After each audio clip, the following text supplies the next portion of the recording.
আজকের চাকরির খবর শুনতে আপনাদের প্রত্যেককে স্বাগত জানাই। আজকের বিষয়টি খুবই গুরুত্বপূর্ণ ত্রিপুরা রাজ্যের বেকার ভাই বোনদের জন্য।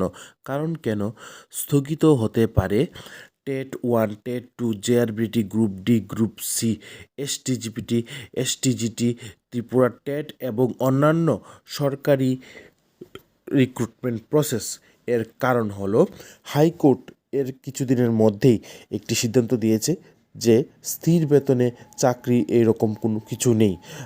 যারাই চাকরি পাবে তাদেরকে রেগুলার পে স্কেলে বেতন দিতে হবে।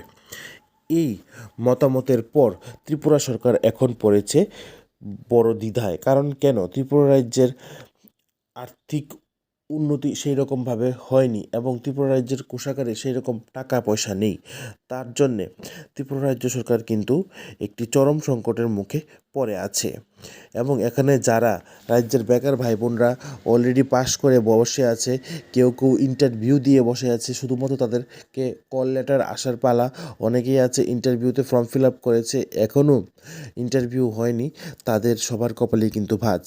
এখন যদি দেখা যায় এই হাইকোর্ট এবং সুপ্রিম কোর্টের দৌড়াদৌড়িয়ে 2-3 বছর চলে যায়, তাহলে কিন্তু অনেকেই আপনারা যারা ইন্টারভিউর জন্য ফর্ম ফিল আপ করেছেন বা ইন্টারভিউ দিয়েছিলেন, আপনাদের কিন্তু বিরাট সমস্যার সম্মুখীন হতে পারে। তাহলে চলুন দেখি নেই সম্পূর্ণ বিস্তারিত ইনফরমেশন আসলে ব্যাপারটা কি। এখানে আমরা দেখছি রাজ্য সরকারি চাকরিতে স্থির বেতনে নিয়োগের ক্ষেত্রে হাইকোর্টের নিষেধাজ্ঞার পর এবার মহাসংকটে পড়েছে বিজেপি সরকার। এই ইস্যুতে সরকার কার্যত দিশেহারা। এই পরিস্থিতি থেকে পরিত্রাণ পেতে সরকার যে ধরনের কঠোর সিদ্ধান্ত নেওয়ার কথা বিবেচনা করেছে তা কিন্তু রাজ্যের শিক্ষিত বেকারদের মধ্যে চরম হতাশা বয়ে আনতে পারে। স্থির বেতনে আর নিয়োগ নয়, নিয়োগ করতে হবে নিয়মিত বেতনক্রমে। পাশাপাশি যারা মামলা জিতেছেন তাদেরকে নিয়মিত বেতনক্রম হিসেবে কষে 3 মাসের মধ্যে বকেয়া মিটিয়ে দিতে হবে। তা না হলে তাদেরকে কিন্তু 9% সুদের হারে কিন্তু তাদেরকে টাকা দিতে হবে। হাইকোর্টের এই রায়ের বিরুদ্ধে এখন মামলা শুনানি হয়ে গেছে। এখন এটাই দেখার বিষয় ত্রিপুরা সরকার কি সুপ্রিম কোর্টে যাবে কি যাবে না। বেতনক্রম হিসাবে কষে বকেয়া টাকা দিতে হবে। আর রাজ্য সরকারের প্রতি বছর কয়েক হাজার কোটি টাকার বাড়তি বোঝা বইতে হবে।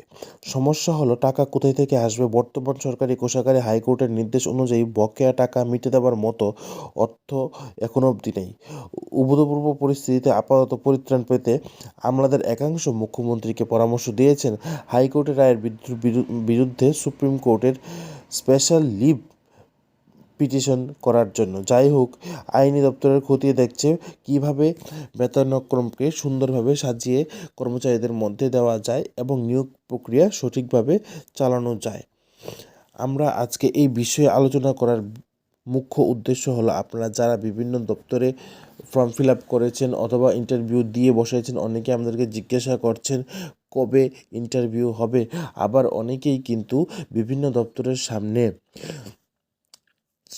চাকরির জন্য কিন্তু আপনারা লড়াই করছেন বা আপনারা আবেদন জানাচ্ছেন। আমি আপনাদের বলবো সরকার এখন একটু বিভিন্ন অসুবিধার সম্মুখীন হচ্ছে আর্থিক দিক দিয়ে। কারণ কেন সুপ্রিম কোর্টের রায়ের উপর ওনারা যদি নিয়োগ করতে চায় নতুন স্টাফদেরকে, তাদেরকে কিন্তু ফিক্সড বেতনে সরকার নিয়োগ করতে পারবে না। তাই এখন কিন্তু এটা একটা বড় দিক হয়ে দাঁড়িয়েছে। এখন দেখার বিষয় হলো এই বিষয়ে বিজেপি কেন্দ্রে তাদের নেতৃত্বদের মতামত। ত্রিপুরা মুখ্যমন্ত্রী মানিক সাহা রবিবার দিল্লি ছুটে গেছেন এবং মজার বিষয় হলো 2018 সালে বিধানসভা নির্বাচনের আগে বিজেপির অন্যতম প্রতিশ্রুতি ছিল বিজেপি ক্ষমতায় আসার পর স্থির বেতনের নিয়োগ বাতিল করে শুরু থেকেই চাকরি প্রার্থীদের নিয়মিত বেতনক্রম করা হবে। এর মানে হলো 2018 সালের ক্ষমতায় আসার আগে বিজেপিরা কিন্তু একটা কথা বলেছিল যে তারা স্থির বেতনে চাকরি বাদ দিয়ে তাদেরকে রেগুলার বেতনে কর্মচারীদের বেতন দেবে, এইরকম কিন্তু একটা কথা বলেছিল তারা। অথচ ক্ষমতায় আসার পর পূর্ববর্তী বামফ্রন্ট সরকারের নীতিতে অনুসরণ করলেও বিজেপি নেতৃত্বাধীন রাজ্য সরকার। এটা দেখা যেতে পারে যে ক্ষমতায় আসার পর ত্রিপুরা সরকার কিন্তু পূর্ববর্তী যে বামফ্রন্ট সরকার স্থির বেতনে কর্মচারীদের বেতন দিয়ে আসতো সেটাই কিন্তু অনুকরণ করতে বা অনুসরণ করেছে বিজেপি সরকার। এখন দেখার বিষয় হলো ত্রিপুরা সরকার কি সুপ্রিম কোর্টে যাবে এবং সেখানে কি লিভ পিটিশন করবে।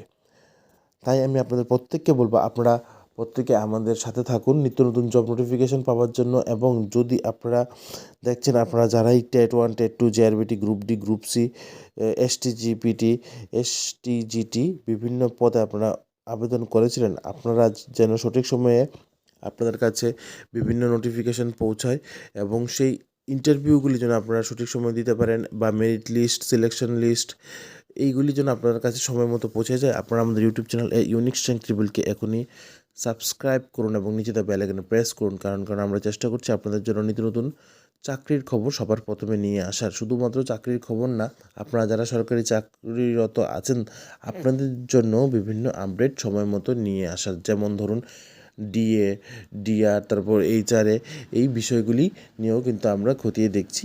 যখনই কোনো ধরনের আপডেট উঠে আসছে আমরা কিন্তু আপনাদের কাছে সময় মতো পৌঁছে দেওয়ার চেষ্টা করছি।